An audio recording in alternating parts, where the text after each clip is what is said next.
ইতিপূর্বে আমার আজন্মকালের সঙ্গী দাদা বললাম সত্যের বন্ধনাথর ভোকাবহ দৃশ্য দর্শন করি সুখে দুঃখে জর্জরিত মানবী দেহ ত্যাগ করি অনন্ত ধামলৈ গতি কৰিছে। আমি সেই পথকে কৰিম অনুসৰণ।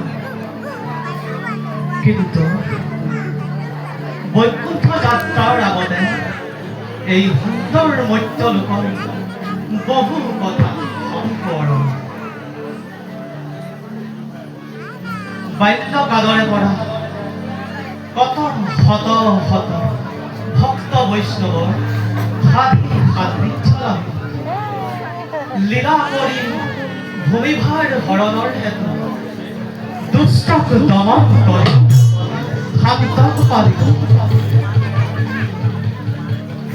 শিশুকালত গকুল বৃন্দাবন অকা বকা কংসকে আদি কৰি বিসৰ্জনত ৰাখিছিলোঁ গকুলবাসী। ধৰিছিলোঁ গিৰি গোবৰ্ধন, ধৰিছিলোঁ পাৰিজাত বাসুমক কৰি পৰাজয়।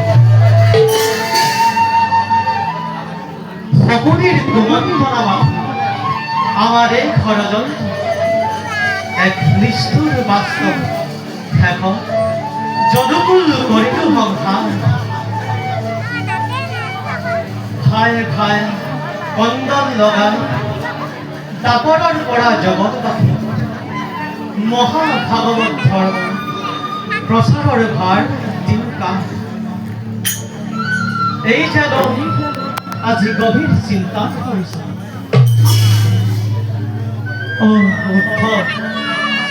বান্ধৱ মোৰ সকাছে তেওঁতেই অৰ্পণ এই মহাভাগৱতৰ ভক্তিৰ ভগন্ত।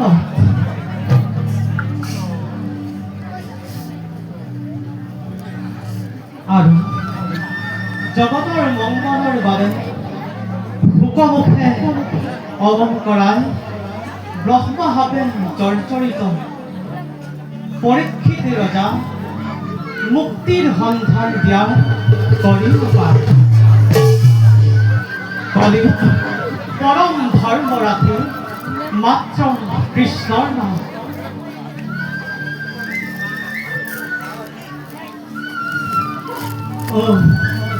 পৰিছে মনত মোৰ